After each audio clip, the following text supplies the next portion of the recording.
Let me ask you something that might make you uncomfortable. When was the last time you said no to someone and didn't immediately feel guilty about it? When did you last disagree with a friend without spending hours afterward replaying the conversation, wondering if you hurt their feelings? If you're struggling to remember, you might be living with something that started long before you even knew what the word meant. Something that began in the quietest moments of your childhood, in the spaces between what was said and what was felt. Most people think being agreeable is just part of their personality. They say things like, "I hate conflict," or "I just want everyone to be happy." But what if I told you that this need to please everyone around you isn't actually about kindness? What if it's about survival?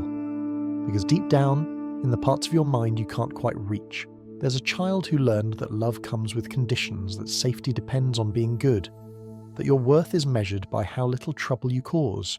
This is the psychology of people-pleasing, and it's more common than you think. Millions of adults walk through their lives carrying invisible scripts written in childhood, scripts that tell them to shrink, to accommodate, to apologize for existing. And the strangest part, most of them don't even realize they're reading from these scripts. They just know they're exhausted. They know something feels wrong. They know they've lost themselves somewhere along the way. Today, we're going to unpack how this happens, how a child's natural need for love and security gets twisted into a lifelong pattern of self-abandonment. We'll explore the specific moments that plant these seeds, the environments that water them, and the invisible ways your nervous system learned to prioritize everyone else's comfort over your own truth. By the end of this journey, you'll understand not just why you are the way you are, but how the very foundation of your identity was built on the shaky ground of conditional acceptance. But first, we need to go back to the beginning, back to when you were small and the world felt enormous, back to when your parents' moods determined the weather in your house, because that's where people-pleasing is born, in the gap between a child's need for love and the complicated ways adults express it. Picture this.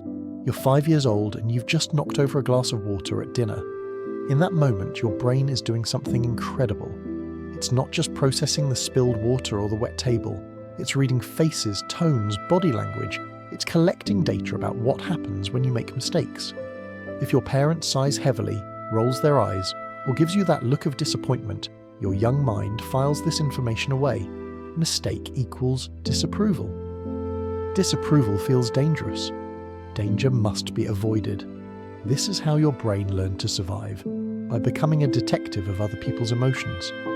You started scanning rooms before you entered them, reading the temperature of conversations before you joined them.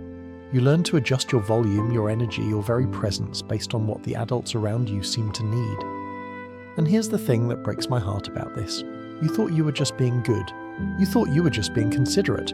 But what you were really doing was training yourself out of authenticity. The psychology behind this is fascinating and heartbreaking. In equal measure, children's brains are wired for attachment above all else. Your survival literally depended on maintaining connection with your caregivers. So when that connection felt threatened by your natural expressions of need, frustration, or boundary setting, your brain made a calculated decision. It chose connection over authenticity. It chose safety over selfhood. This isn't conscious, of course. No 5-year-old thinks, "I should suppress my needs to maintain parental approval." Instead, it happens through 1,000 tiny moments. The time you were told you were too loud and learned to make yourself smaller. The time you expressed anger and were sent to your room, teaching you that some emotions aren't welcome. The time you asked for something and were made to feel selfish, showing you that your wants were burdensome. Each of these moments created what psychologists call implicit memories. These aren't the kind of memories you can recall like a movie. They're body memories, emotional imprints that live in your nervous system. They become the background music of your life, playing so quietly you don't notice, but influencing every interaction you have. What makes this even more complex is that many parents who create people pleasers aren't intentionally harmful. They're often good people who love their children deeply, but they might be carrying their own childhood wounds, their own fear of conflict, their own need to be seen as good parents. They might have grown up in homes where emotions were dangerous, where peace was more important than truth, so they unconsciously teach their children the same lessons they learned. That harmony matters more than honesty, that other people's feelings are more important than your own, that love is earned through compliance, not given freely through existence. They don't mean to do this, they're just passing down the only blueprint they know. The tragedy is that children are meaning-making machines. They don't have the cognitive ability to understand that their parents' reactions might be about stress, or past trauma, or their own emotional limitations. Instead, children make everything about themselves. If mum seems unhappy, it must be something I did. If dad is distant, I must not be worthy of attention. If there's tension in the house, I must be the problem. This is where the people-pleasing blueprint really takes root. The child decides that they are responsible for everyone else's emotional weather. They become tiny emotional thermostats, constantly adjusting themselves to maintain the perfect temperature for everyone around them. They learn to anticipate needs before they are expressed, to smooth over rough edges before anyone notices them, to sacrifice their own comfort for the sake of household peace. The most insidious part of this process is how it masquerades as virtue. The people-pleasing child often becomes the good kid. They're praised for being easy, for not causing trouble, for being so mature for their age. Teachers love them. Extended family members comment on how well behaved they are. The child learns that their value lies in their ability to make life easier for the adults around them. But underneath this good behavior, something vital is being lost. The child's authentic self, their natural impulses, their healthy boundaries, all of these are being systematically trained out of them. They're learning that their true thoughts and feelings are inconvenient, that their needs are secondary, that their job in relationships is to manage other people's emotions rather than express their own. This creates what therapists call a false self, a carefully constructed persona designed to be acceptable, lovable, safe. The false self learns to smile when it's sad, to agree when it disagrees, to give when it needs to receive. It becomes so skilled at reading others that it forgets how to read itself. It becomes so focused on external validation that it loses touch with internal wisdom. The developing nervous system adapts to this reality in profound ways. The fight or flight response, which should activate when boundaries are crossed or needs aren't met, gets redirected. Instead of fighting for themselves or fleeing from harm, the child learns a fourth response that psychologists call fawning. They learn to appease, to charm, to make themselves useful as a way of ensuring safety. This fawn response becomes automatic, triggered not just by actual danger, but by any hint of disapproval or conflict. The nervous system can't tell the difference between a genuine threat and someone simply having a bad day. So the people pleaser goes into their default mode, scanning for what's needed, adjusting their behavior, sacrificing their truth on the altar of someone else's comfort. Years pass this way, and the pattern becomes so deeply embedded that it feels like identity itself. The teenager who never fights with their parents because they've learned to read every micro-expression and adjust accordingly. The college student who changes majors 3 times trying to find something that will make their family proud. The young adult who stays in friendships that drain them because they can't bear the thought of disappointing anyone. What's happening beneath the surface is that the people pleaser's emotional development gets frozen at that crucial childhood moment.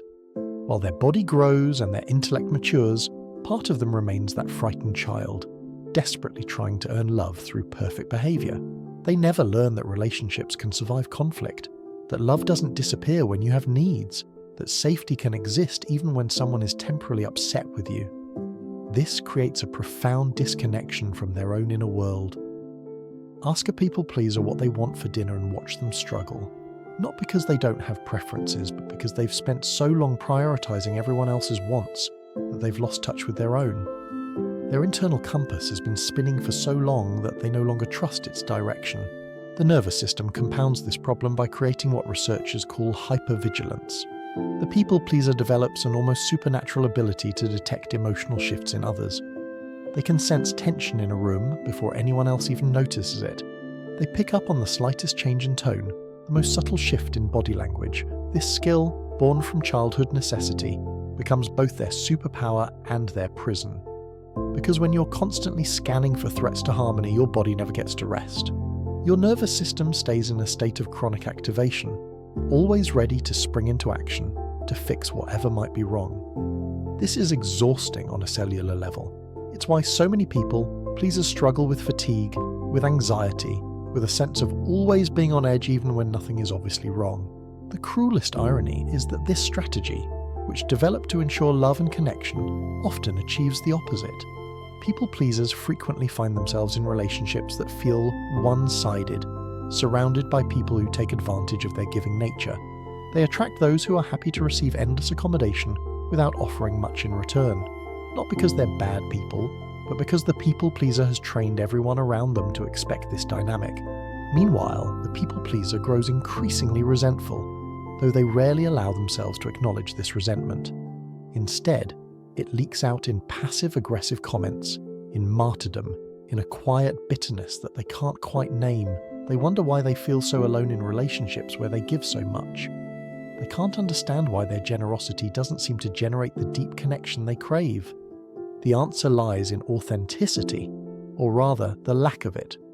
True intimacy requires vulnerability, and vulnerability requires showing up as you actually are, not as you think others need you to be. But the people pleaser has spent so long performing acceptability that they've forgotten what their authentic self even looks like. They've become so skilled at being what others need that they've lost track of who they are beneath the performance. This performance becomes particularly complex in romantic relationships. The people pleaser often attracts partners who seem confident, decisive, strong-willed. On the surface, this feels like a perfect match. The decisive partner makes choices. The people pleaser accommodates them. The confident partner takes up space. The people pleaser makes room. But beneath this apparent harmony lies a fundamental imbalance. The people pleaser becomes the emotional thermostat for the relationship, constantly adjusting to maintain their partner's comfort. They suppress their own needs, avoid difficult conversations, and prioritize their partner's happiness above their own well-being. They tell themselves this is love, but what they're really doing is recreating the conditional acceptance they learned in childhood. They're still that small child, trying to earn love through good behavior. Understanding how childhood shaped you into a people pleaser isn't about blame or dwelling in the past. It's about recognition, about finally seeing the invisible threads that have been pulling you through life.